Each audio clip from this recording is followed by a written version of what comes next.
Hello everyone. तो आप सभी का हमारे चैनल में फिर से बहुत बहुत स्वागत है। तो दोस्तों, आज मैं करने जा रही हूँ दो पौधों की रिपोर्टिंग।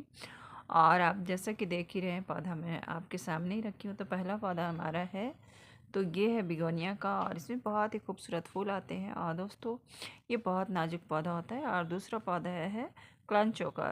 तो ये पौधा, क्लांचो का पौधा, मैं पहली बार ही अपने गार्डन में लाई हूँ। और दोस्तों, इसके फूल बहुत अच्छे आते हैं। और ये बहुत सारे कलर में भी आते हैं।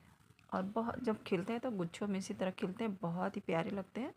तो अपने गार्डन में इन फूलों को भी ऐड कीजिए। तो दोस्तों, ये दोनों पौधा एक ही वैरायटी का है, दोनों सकुलेंट ही है। और इनमें मतलब इनके पत्तों में और डाल में ही पानी स्टोर रहता है, इसीलिए इसमें बहुत कम पानी डालने की ज़रूरत पड़ती है। तो इसीलिए मैंने दोनों पौधों को एक साथ रिपोर्ट किया करने जा रही हूँ, क्योंकि दोनों की मिट्टी करीब करीब सेम ही बनाना है। क्योंकि दोनों की मिट्टी बिल्कुल वेल ड्रेन होनी चाहिए, इसीलिए मैंने देखिए क्या क्या मिलाया है। तो यहाँ पे सबसे पहले हमने गार्डन सॉइल लिया हुआ है। उसके बाद मैं इसमें मिला रही हूँ अंडे के छिलके। तो अंडे के छिलके बहुत अच्छे काम करते हैं। पहला तो काम इनका है कि ये कैल्शियम और बहुत सारे मिनरल्स होते हैं इसके साथ। ये मिट्टी को भुरभुरी भी बनाता है, तो इसीलिए इसे अपनी मिट्टी में ज़रूर मिलाएं। और दूसरा है राइस सक्स, तो इसे भी आप अपने मिट्टी में ज़रूर मिलाएं। राइस सक्स भी मिट्टी को हल्का बनाता है। और अगर आपके पास राइस सक्स नहीं है दोस्तों, तो आप इसमें सैंड ज़रूर मिलाइए। और अब मैं मिला रही इसमें वर्मी कंपोस्ट। तो करीब 2 गमलों के लिए मैं बहुत ज़्यादा वर्मी कंपोस्ट नहीं डालूंगी, क्योंकि इन्हें बहुत ज़्यादा खाद की ज़रूरत नहीं होती है। और खाद तो हम बाद में भी डाल सकते हैं। तो मैं ½ kg के करीब इसमें वर्मी कंपोस्ट डाल रही हूँ। तो ये बहुत अच्छा खाद होता है। आप इसके जगह पर गोबर की खाद भी यूज़ कर सकते हैं। अब तीसरी चीज़ जो मैं डालने जा रही तो वो है नीम खली पाउडर। तो ये देखिए, मैंने आधा चम्मच नहीं, मतलब मुझे डालना है 1 चम्मच भर के, लेकिन इस चम्मच में आधा चम्मच ही निकल रहा है, इसलिए मैं 2-3 बार करके इसमें 1 चम्मच भर के डाल दूँगी। और दोस्तों, इसमें बहुत ज़्यादा केमिकल वगैरह ना ही डालिए तो अच्छा है, क्योंकि पौधे बहुत नाजुक होते हैं तो ख़राब हो सकते हैं, इसीलिए ऑर्गेनिक ही डालिए। और ये देखिए, ये मैं राख भी डाल रही हूँ, तो ये फंगीसाइड का भी काम करेगा और आपके पौधों को फास्फोरस भी देगा। इसमें भी कैल्शियम भी होता है, पोटेशियम भी होती है थोड़ी मात्रा में। तो इसीलिए इसे ज़रूर डालिए। इससे पौधों में फंगस भी नहीं लगेगा, और मिट्टी में चींटियाँ वगैरह आती होगी तो अभी नहीं लगेगा। हल्दी भी डाल सकते हैं, लेकिन मैं अभी नहीं डाल रही, बाद में मैं स्प्रे कर दूँगी या पानी में डाल दूँगी। तो इस तरह से हमारी मिट्टी हो गई है तैयार।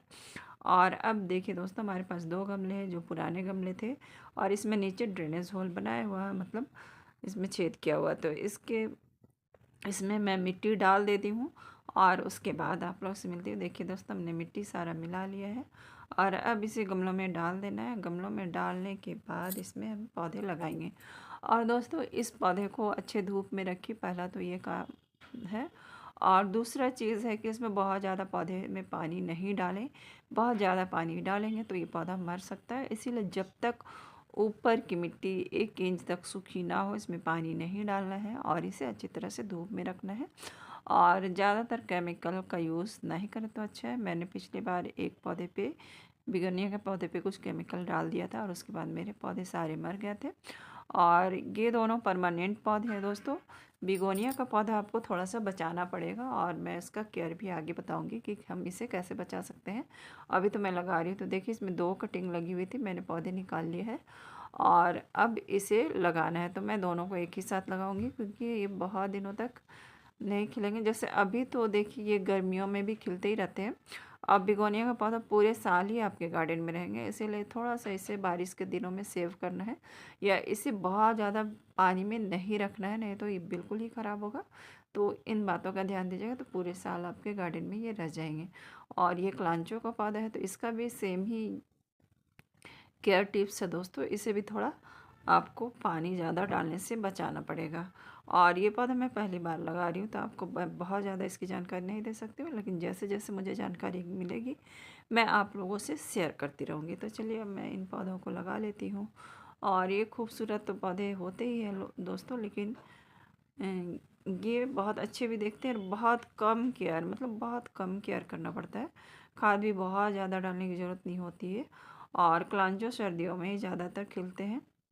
मैंने तो देखा है कि ये मार्च अप्रैल मई तक भी किसी किसी गार्डन में खिल जाते हैं।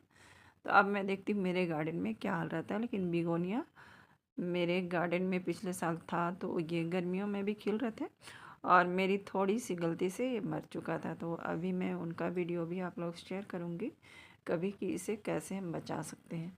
तो देखिए, दोनों पौधे को इसी तरह लगा लेना है और फिर लगाकर इसे रखना है पूरी तरह से धूप में, क्योंकि इन्हें अभी धूप पसंद होगी, क्योंकि इस समय की धूप बहुत तेज़ नहीं होती है। तो इसीलिए इसे पूरी तरह से धूप में रखिए। और अब देखिए दोस्तों, इसमें मैं पानी डाल रही हूँ, तो एक ही साथ में बहुत पानी नहीं डालूँगी, बस कुछ पानी मैं डाल देती हूँ कि मेरी ऊपर की थोड़ी सी मिट्टी गीली हो जाए और थोड़ा तो अंदर ही चला जाएगा। और फिर मैं दूसरे दिन कल सुबह में डाल दूँगी जब इसमें धूप होगा, क्योंकि रात भर इसमें पानी डाला रहेगा बहुत ज़्यादा, तो पौधे सड़ने के भी ये होते हैं।